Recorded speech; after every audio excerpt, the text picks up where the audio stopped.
Buen día, mi nombre es Sergio Delgado, me voy a ocupar en esta primera clase del régimen disciplinario que se aplica a los internos en los establecimientos penitenciarios.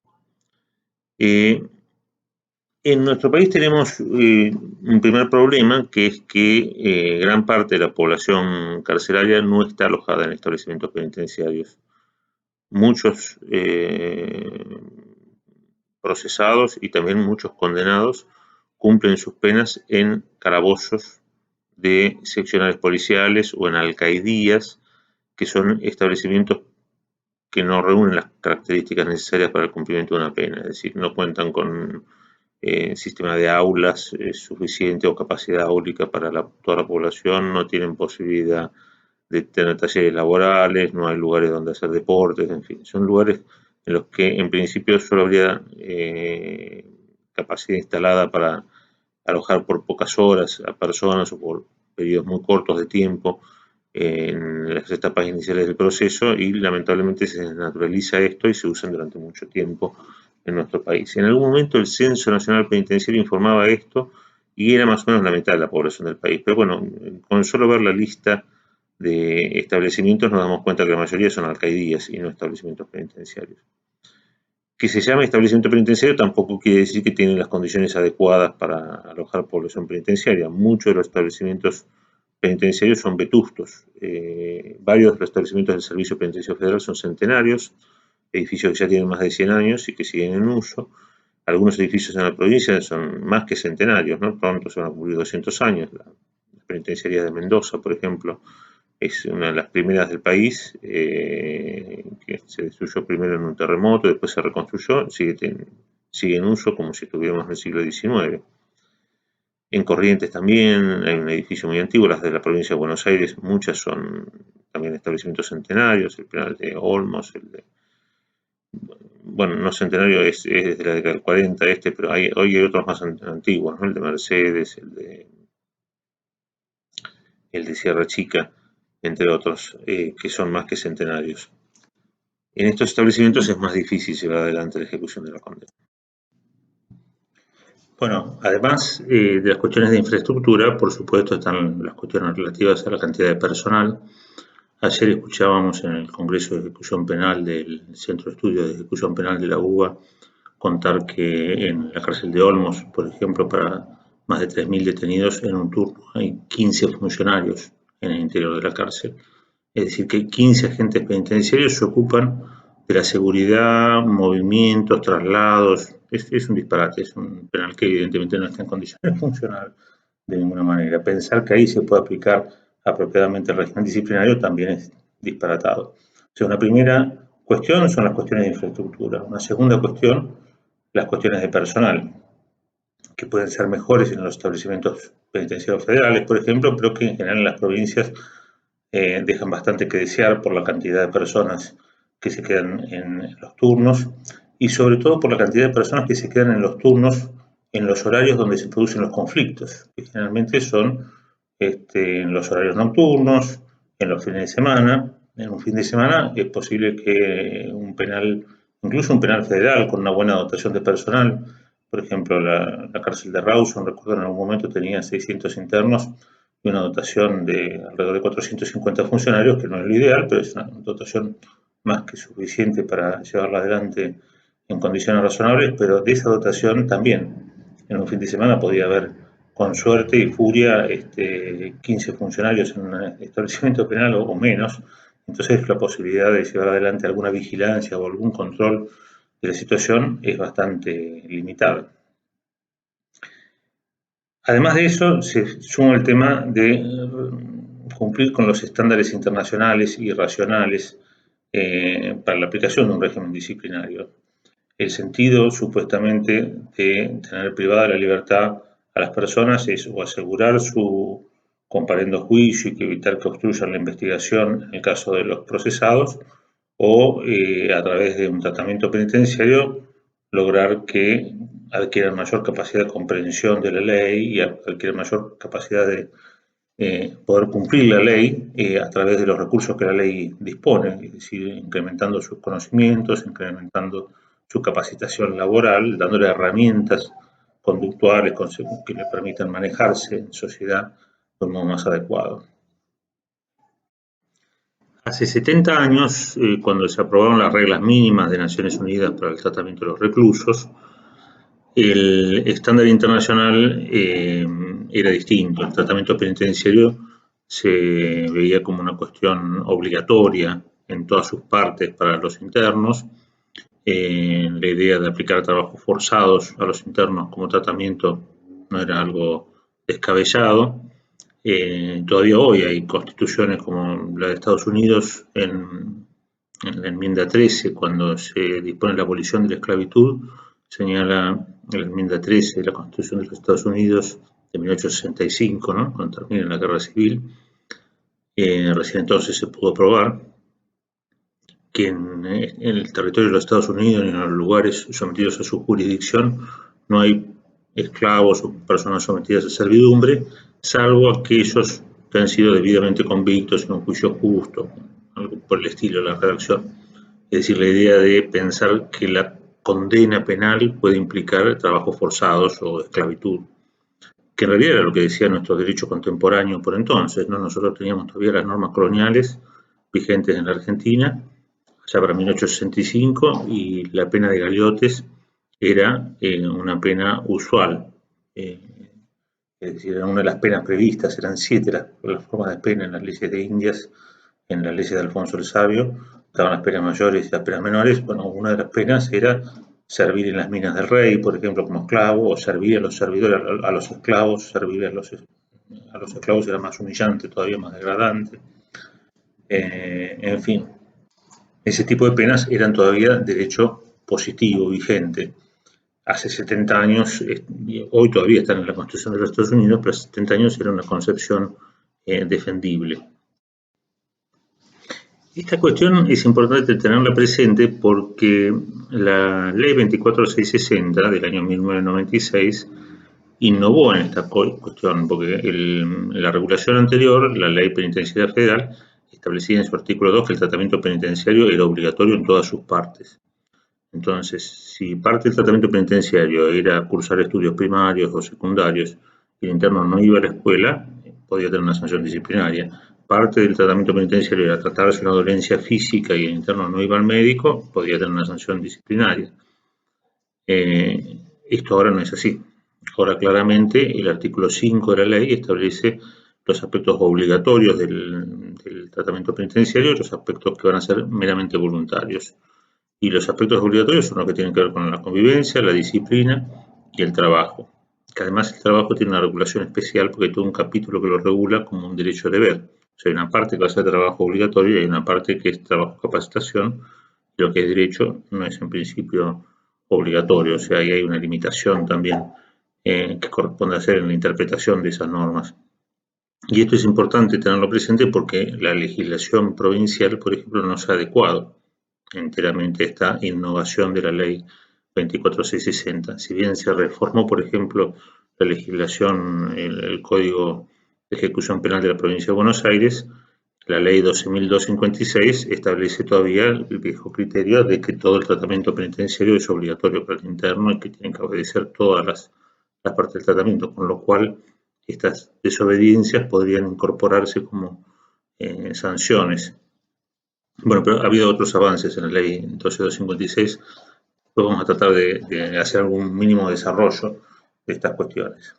Si no llegamos a hacerlo en el marco de este curso, yo igual voy a subir una conferencia que di sobre este tema en un colegio de abogados hace algunos años y bueno, el tema no ha cambiado en lo sustancial en la parte, afortunadamente las últimas reformas no han tocado este capítulo 4 de la ley 24660, aunque vamos a ver que ha habido un cambio importante en la ley que obliga a pensar nuevamente toda la cuestión.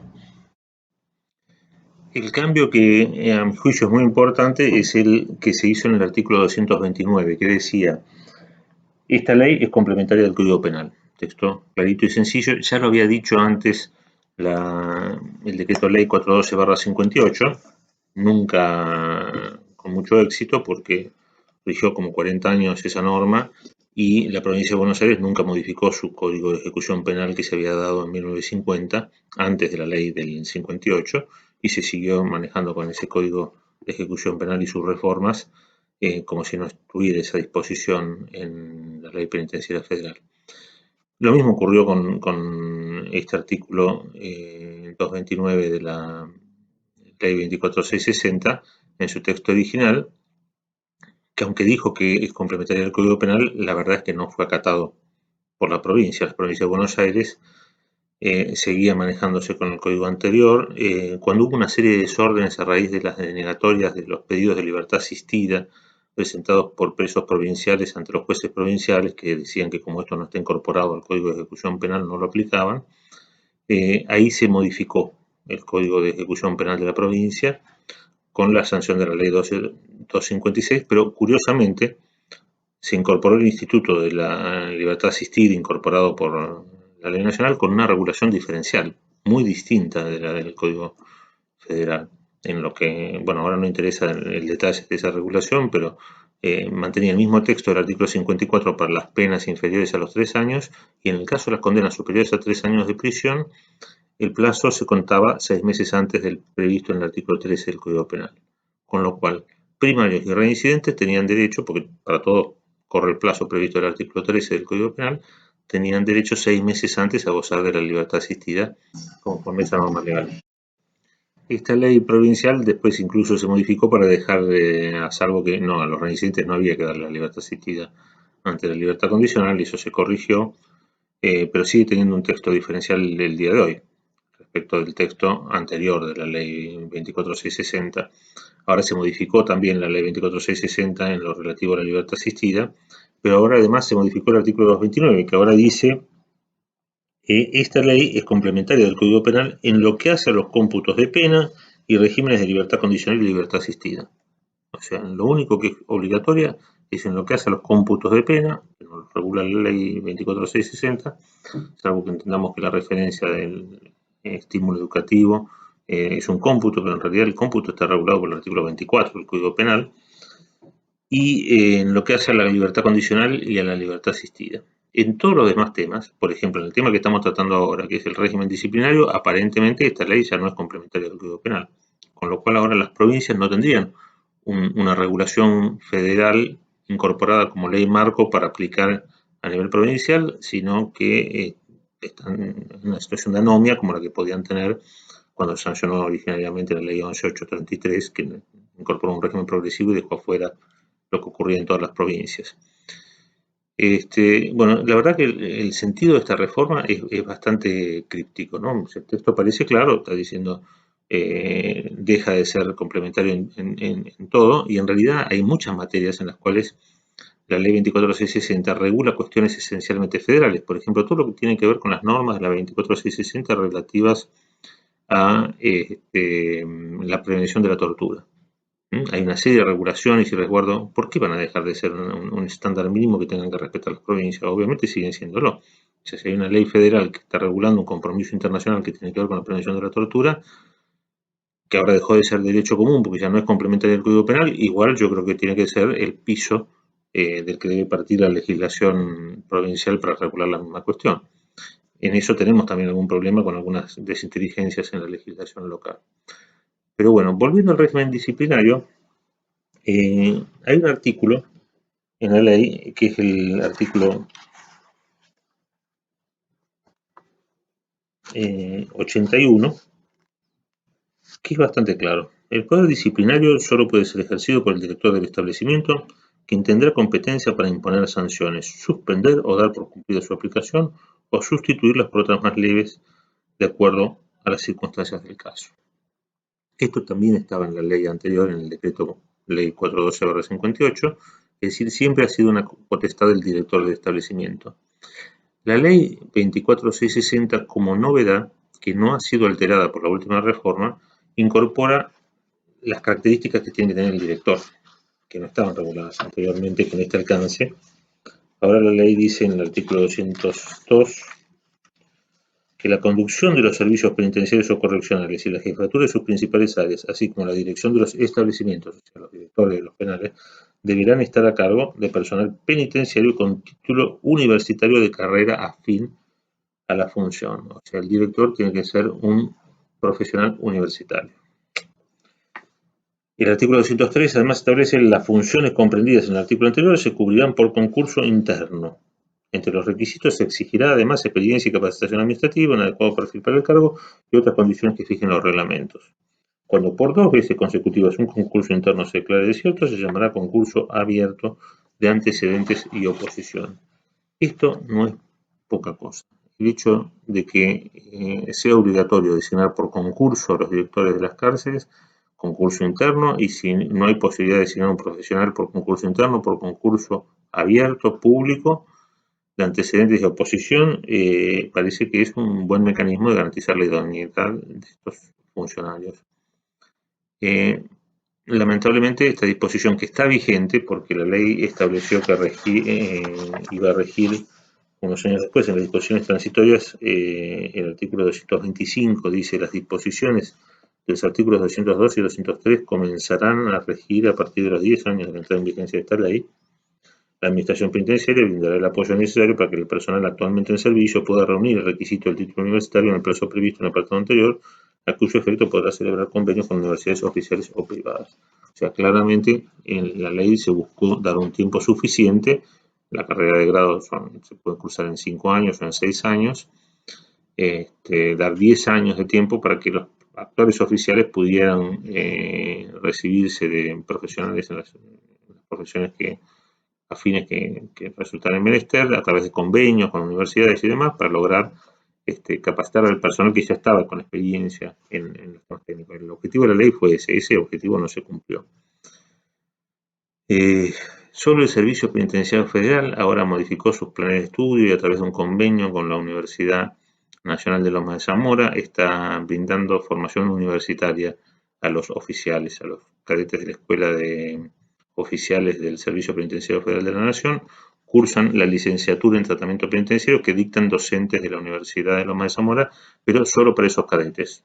Esa licenciatura solo se dicta en la escuela penitenciaria, a contraturno con el resto de la enseñanza que se da en la escuela, y es el único establecimiento del cual han salido ya 2 camadas o 3 de egresados que tienen título universitario, o sea que van a reunir con estos requisitos. Por supuesto, como están recién egresados, todavía no están en condiciones de que les conviene la dirección de un establecimiento penal.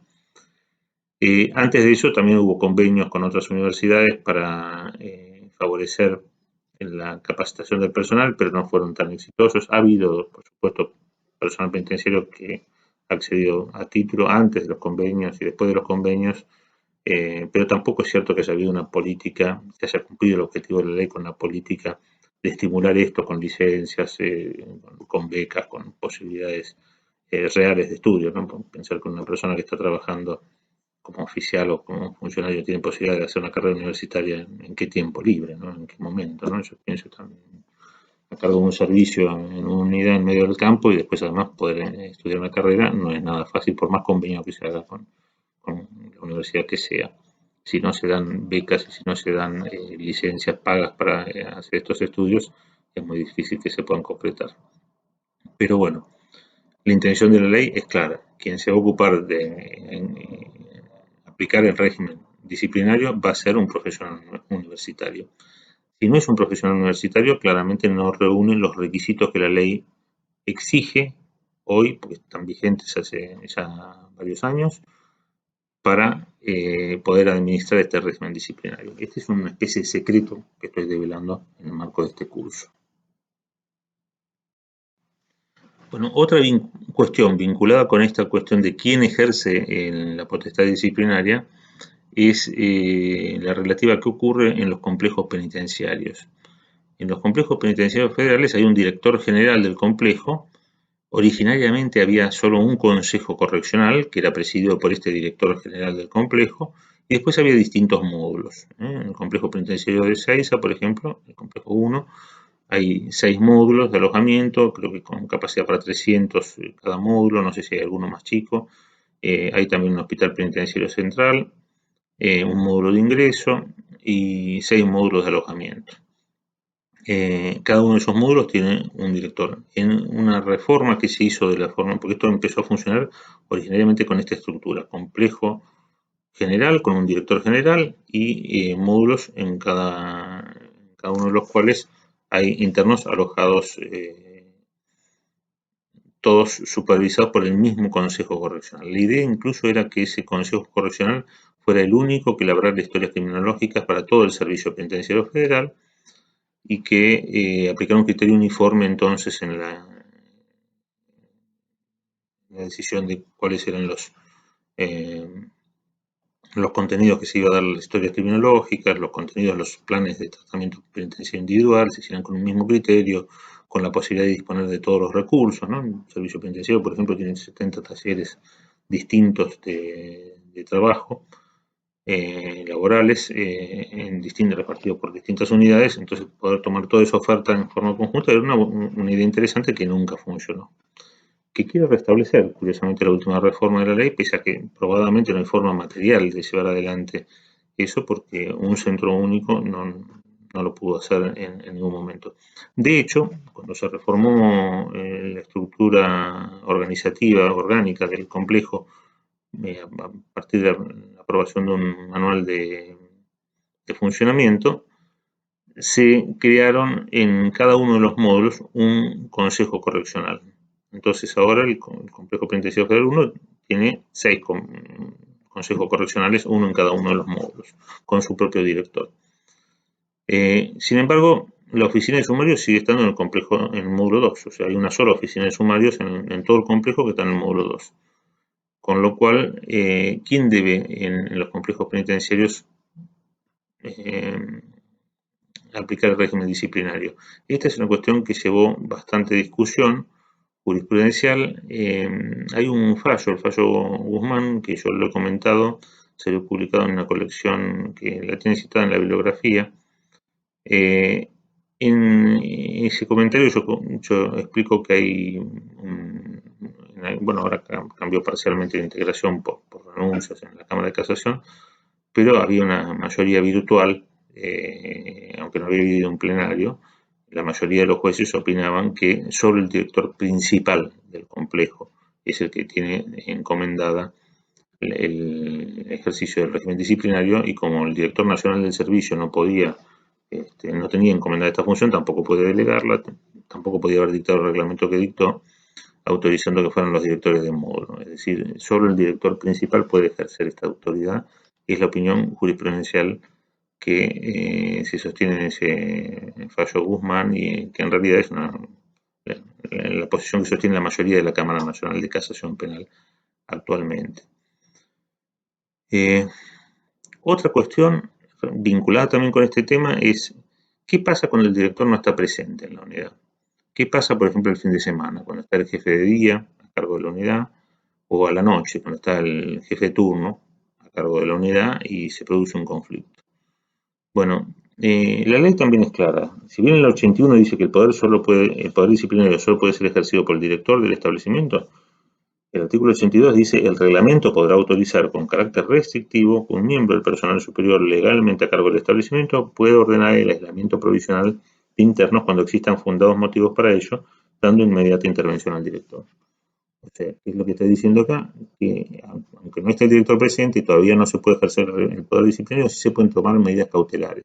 El aislamiento provisional es una medida cautelar que se adopta, por supuesto, para salvar vidas, para prevenir riesgos, para evitar problemas. Por ejemplo, a medianoche hay una pelea en un pabellón, entra en la requisa o entra el personal de seguridad, separa a los internos que se están peleando, y ¿qué va a hacer? Va a dejar a los internos, se va a retirar y va a dejar a los internos en el mismo lugar. Si los dejan en el mismo lugar, lo más probable es que la pelea se recrudezca y además interpreten que están ahora autorizados por la autoridad penitenciaria. No, lo lógico es separar a alguno de los dos del lugar, ver qué es lo que se puede arbitrar, quién es más sencillo de reubicar en ese momento a veces, o quién tiene la culpa del incidente, no siempre se puede terminar en el primer momento, y uno de los dos será relojado, o los dos serán alojados en un lugar de aislamiento individual, de modo tal de evitar peligros para la vida de estas mismas personas que están involucradas en un incidente, donde uno no puede conocer los alcances hasta que los investigue. Bueno, esa medida no puede abordar que vuelve el director el lunes, ni puede ser consultado el director a la madrugada, a veces no hay ni línea telefónica ni señal de celular para poder hacer las consultas. Entonces el jefe de turno tiene que poder tomar la decisión, y parece razonable, del aislamiento cautelar. Bueno, y acá tuvimos la suerte digo la suerte porque antes no había pasado, es decir, cuando se sancionó el decreto ley 412/58 también se dispuso que el reglamento previera un montón de cosas, entre todos los tipos penales, los tipos de las faltas disciplinarias en las que podían incurrir los internos, y nunca se dictó ese reglamento. Funcionó 40 años esa ley y nunca hubo un reglamento de condenados donde se estableciera cuáles eran las faltas disciplinarias en las que podían incurrir. Se dictó un reglamento de visitas y correspondencia, otro de procesados en donde sí había previsto un régimen disciplinario, pero para los condenados nunca se dictó. Ahora sí se dictó la reglamentación de este capítulo 4 de la ley 24660 a través del decreto 18 del año 1997. El problema que tenemos es que cuando se aprueba este decreto, el artículo 5 del decreto dice: el poder disciplinario solo podrá ser ejercido por el director del establecimiento o el funcionario que legalmente lo reemplace. O sea, no es lo mismo.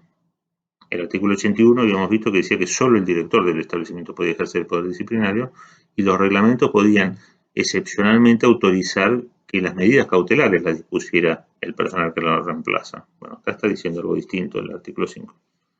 Leámoslo de vuelta. El poder disciplinario solo podrá ser ejercido por el director del establecimiento o el funcionario que legalmente lo reemplace. Bueno, esto no es lo mismo. Claramente, este artículo 5 trae un problema y genera una cuestión porque autoriza a los que lo reemplazan al director a ejercer el poder disciplinario y no es claramente el sentido de la ley. El artículo 99 de la Constitución, al fijar las atribuciones del presidente de la Nación, dice que dicta los decretos que sean necesarios para reglamentar las leyes de la Nación, cuidando de alterarlas con excepciones reglamentarias. Bueno, esto es una excepción reglamentaria que claramente excede el marco de lo que el decreto debió haber autorizado. En la provincia de Buenos Aires, la ley 12256 fue reformada. En la última reforma se incorporaron un montón de disposiciones relativas a la disciplina. Ya dije que había una conferencia sobre esas disposiciones, o sea, no voy a detener demasiado en ellas, pero sobre esto es interesante destacar que en la ley provincial no se regula como en la ley nacional que solo el director puede ejercer el régimen disciplinario, sino que es la más alta autoridad presente también, con lo cual se está apartando de lo que la ley fijó como tope. Y sobre todo, esta excepción reglamentaria deja de lado este otro tema que hay que tener en consideración ahora, que es que la ley 24660 no solo cuando habla del director está estableciendo sus competencias, sino que además estableció todo un procedimiento especial para designar a quién va a ser el director y qué idoneidad tiene que tener el director. Tiene que tener preparación universitaria.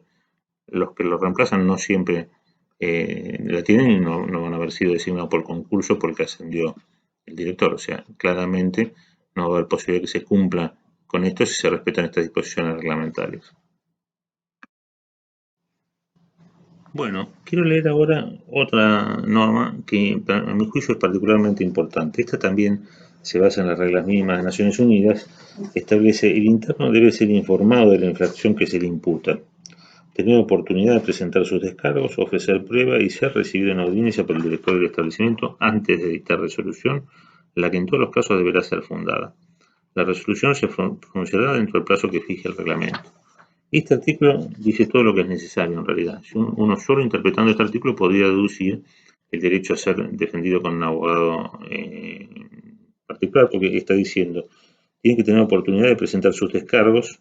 El descargo es el descargo material y también el descargo técnico. Ofrecer prueba es un acto técnico del proceso, en el marco de un proceso penal donde hay un régimen disciplinario.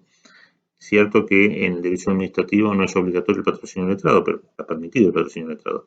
Y acá estamos hablando de aplicar una sanción a un interno que tiene un defensor oficial designado o tiene un defensor particular interviniendo en la ejecución, porque es una etapa más del proceso judicial ahora. Con lo cual, ¿por qué excluir al abogado de la posibilidad de intervención en estos casos? Claramente se puede deducir de esta norma la obligación de que el abogado participe del proceso. Lo cierto es que esto no estaba bien reglamentado por el decreto 18/97 tampoco, porque en vez de establecer la obligatoria comunicación al defensor oficial, omitió mencionarla, y esto tenía que ocurrírsele al intérprete como una posibilidad de acción. Bueno, Lo otro que dice es que tiene que ser recibido en audiencia por el director, o sea, también el director lo tiene que recibir en audiencia antes de resolver. Si después lo va a sancionar a otro funcionario, ¿de qué sirve que lo reciba el director en audiencia antes de resolver? Y que la resolución debe ser fundada. Esto es importante porque establece la obligatoriedad de que la decisión sea la derivación razonada de los antecedentes que le sirven de fundamento. Es decir, la fundamentación quiere decir que la resolución tiene que valorar la imputación original, la posibilidad de descargo que tuvo el interno, valorar el descargo, dar por cierto o no el descargo, valorar la prueba, la producción de la prueba y después de esto tomar la decisión. Bueno, ese artículo 91 igual no era una novedad porque ya estaba en la redacción dada por la ley anterior, el decreto ley 412/58, también disponía que el director antes de resolver sobre la sanción tenía que recibir una audiencia, tenía que dar oportunidad de descargo, tenía que permitir ofrecer prueba y tenía que fundamentar la resolución. Esto ya estaba y era parte de las reglas mínimas, o sea, era algo que ya el derecho nuestro lo conoce hace 50 años. Una novedad que incorpora la ley en 1996 es la posibilidad de la apelación. Dice el artículo 96, las sanciones serán recurribles ante el juez de ejecución o juez competente dentro de los 5 días hábiles, de hecho del que deberá ser informado el interno al notificarle la resolución. La interposición del recurso no tendrá efecto suspensivo a menos que así lo disponga el magistrado interviniente. Si el juez de ejecución o juez competente no se expidiese dentro de los 60 días, la sanción quedará firme. Bueno, acá hay distintas cosas. Lo importante es la incorporación de un recurso expreso previsto en la ley para que el juez pueda revisar las sanciones disciplinarias. Este recurso además debe serle notificado al interno, debe ser informado al notificarse la resolución. No se le debe informar, en cambio, que la interposición de recurso no tiene efecto suspensivo. Eso es una macana, ¿no? Porque si se informa que no tiene efecto suspensivo, a menos que el juez así lo disponga, por ahí al interno se le ocurre pedirle al juez que le dé efecto suspensivo al recurso. Bueno, esto es un error en la redacción de la ley que pudo haber tenido una mejor redacción. En realidad pudo tener una mejor solución para el problema. ¿Por qué no darle efecto suspensivo al recurso? En realidad el precedente en que se basó el legislador nuestro, la ley orgánica española, le daba efecto suspensivo al recurso, la sanción. Las sanciones solo ejecutoriadas se podían cumplir las sanciones disciplinarias, lo que parece razonable. ¿Cuál es el apuro por cumplirlas? Si eventualmente, si es necesario, puede disponerse un aislamiento provisional y la sanción se la supedita para el momento en que adquiera firmeza. Cuando adquiere firmeza, se la ejecuta. Lo mismo que ocurre con la ejecución de una pena. Bueno, ahora no tanto, ¿no? Porque se han instalado algunas otras doctrinas. Acá verse apartado de la regla general de los recursos de apelación, estableciendo este efecto suspensivo solo si es concedido por el juez, en mi opinión, hace un error. Sobre todo porque además esta es una norma que no conoce todo el mundo, los internos no la conocen los abogados, no la conocen, esto no se estudia en la facultad, en la carrera de grado, con lo cual si uno no vino a este curso, difícilmente accede a este conocimiento y es habitual olvidarse de que hay que pedir el efecto suspensivo, con lo cual muchas veces se vuelve abstracto la posibilidad de obtenerlo porque ni siquiera es pedido cuando corresponde solicitarlo. Otro punto extraño es esta última oración, ¿no? Que dice, si el juez de ejecución o juez competente no se expidiese dentro de los 60 días, la sanción quedará firme. El silencio de la administración tiene el efecto, todos conocemos eso, de importar una denegación. Uno, ante el silencio de la administración, pide el pronto despacho, hubo silencio, ya puedo tener expedita la vía judicial, porque puedo considerar denegado lo que yo había pedido y puedo ir a discutirlo en sede judicial. Acá es algo contrario, ya no puedo discutir más en sede judicial porque por el silencio, por la demora, resulta que el juez se expidió negativamente. ¿Y con qué fundamento? Bueno, ahí está el problema. No se puede haber expedido negativamente sin dar ningún fundamento, porque si no es una resolución judicial que no responde al sistema republicano de gobierno, es una decisión judicial no fundada. Desde este punto de vista, esta norma, en mi opinión, es inaplicable porque no se puede asignar al silencio este efecto sin perjuicio que 60 días son 60 días corridos, con lo cual es muy difícil que transcurra el tiempo sin que el juez logre expedirse, pero podría ocurrir. que pasara ese plazo. La verdad hay que entenderla o no escrita o declararla inconstitucional, si correspondiera aplicarla en algún caso concreto, porque no es posible entender denegado por la omisión, por el retardo de la justicia en tratar el tema. Más interesante es el efecto del paso del tiempo regulado en la ley de la provincia de Buenos Aires. En la ley de la provincia de Buenos Aires, por el contrario, se previó que transcurrido cierto tiempo se cancela la anotación de las sanciones, a semejanza de lo que ocurre con los antecedentes penales, que transcurrido cierto tiempo se los caducan los antecedentes y se los borra del registro. Y las personas pueden dejar de verse estigmatizadas por el antecedente que han tenido hace ya largo tiempo. Bueno, lo mismo puede ocurrir con las sanciones disciplinarias, o por lo menos ocurre en el principal distrito penitenciario del país, gracias a la previsión de la legislación provincial, pero no en la ley nacional. El derecho a tener patrocinio letrado o a ser defendido por un abogado en el marco de una sanción disciplinaria, yo decía que se podía deducir de las reglas mínimas. Yo, en las reglas mínimas de Naciones Unidas, en la de 1955, la regla 30 decía: un recluso solo podrá ser sancionado conforme a las prescripciones de la ley o reglamento, sin que pueda hacerlo nunca dos veces por la misma infracción. Ningún recluso será sancionado sin haber sido informado de la infracción que se le atribuye y sin que se le haya permitido previamente presentar su defensa. O sea, de acá se podía deducir la posibilidad de asignarle patrocinio letrado. La autoridad competente procederá a un examen completo del caso. En la medida en que sea necesario y viable, se permitirá al recluso que presente su defensa por medio de un intérprete.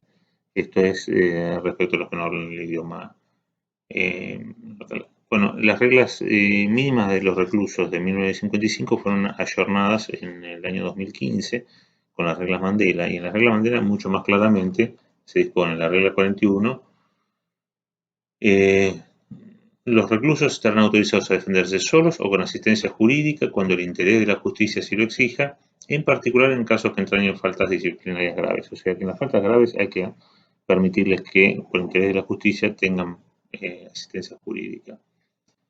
Si no comprenden o no hablan el idioma utilizado en la audiencia disciplinaria, contarán con la asistencia gratuita de un intérprete. Esto también es algo que está previsto expresamente en la regla 41.3 de las reglas Mandela, que es la versión ayornada de las reglas mínimas.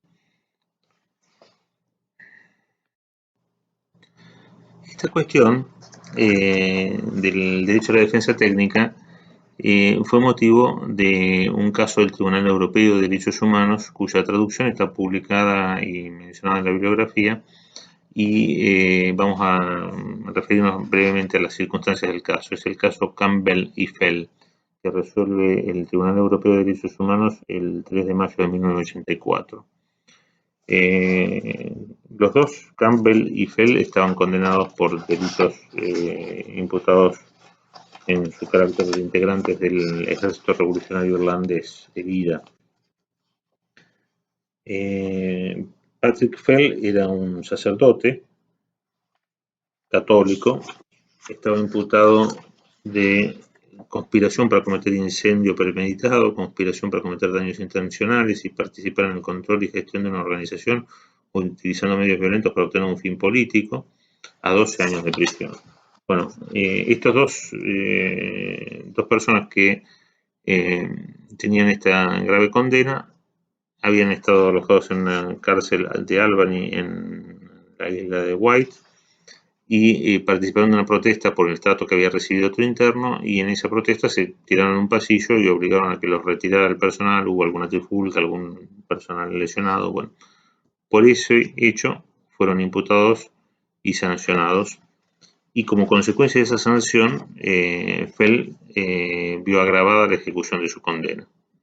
El Tribunal Europeo de Derechos Humanos consideró que en todos los casos en los cuales de una sanción se puede derivar la agravación de la ejecución de la condena, debe garantizarse el patrocinio letrado, que en este caso no se le había garantizado a Fell, con lo cual había sido violados sus derechos humanos en derechos a tener defensa técnica, en este caso, durante la ejecución de la condena, conforme lo dispuso el Tribunal Europeo de Derechos Humanos en este caso. Este estándar internacional yo creo que nos interpela directamente. Pero además nosotros tenemos un caso más directo nuestro, que es el que trató el informe número 69 del 2008 de la Comisión Interamericana de Derechos Humanos sobre admisibilidad en el planteo efectuado por Guillermo Patricio Lin. Este caso fue presentado por la Defensoría General, por la Defensa Pública. La defensora en aquel momento creo que era la doctora Eleonora Devoto, llevó el caso en el que alegó que se lo había privado de la posibilidad de revisar, porque acá tenía el derecho, el caso es un hecho del año 2000, o sea, ya estaba vigente la ley del año 1996, había tenido la posibilidad de revisar a un juez de ejecución la sanción disciplinaria, pero le había sido denegada por la Cámara de Casación el recurso de apelación. En el caso, la Cámara de Casación había entendido que el recurso vigente era el recurso de apelación ante la Cámara Federal y no el recurso de casación. En el caso Lin, la Comisión Interamericana también entendió que el caso era admisible por violación. Buen día, soy Sergio Delgado. La idea es tratar acá las cuestiones relativas al régimen disciplinario. En los establecimientos donde hay personas privadas de la libertad, mantener la disciplina es una norma básica para garantizar la seguridad, tanto de las personas privadas de la libertad como de las personas que trabajan en contacto con las personas privadas de la libertad. Por supuesto, no son las mismas condiciones las que se dan en un establecimiento penitenciario diseñado y preparado para cumplir esta función que cuando se han debido improvisar lugares de alojamiento, como ocurre con lo que sucede con presos federales en el interior del país, en muchas provincias en las que no hay establecimientos penitenciarios federales y donde se los aloja cuando ya no hay cupo para recibirlos en las cárceles provinciales, en calabozos de prefectura naval o en los cuarteles de gendarmería o incluso en oficinas de las propias delegaciones de la Policía Federal, que originariamente no pensadas para alojar personas, en las que se terminan alojando a personas privadas de la libertad. Evidentemente en ese tipo de lugares o en alcaidías, en donde en muchas provincias que no tienen verdaderos establecimientos penitenciarios, sino meras alcaidías, es mucho más difícil pensar en llevar adelante un régimen penitenciario en el cual se puede hablar de un régimen disciplinario o de un control o supervisión de lo que hace la población carcelaria.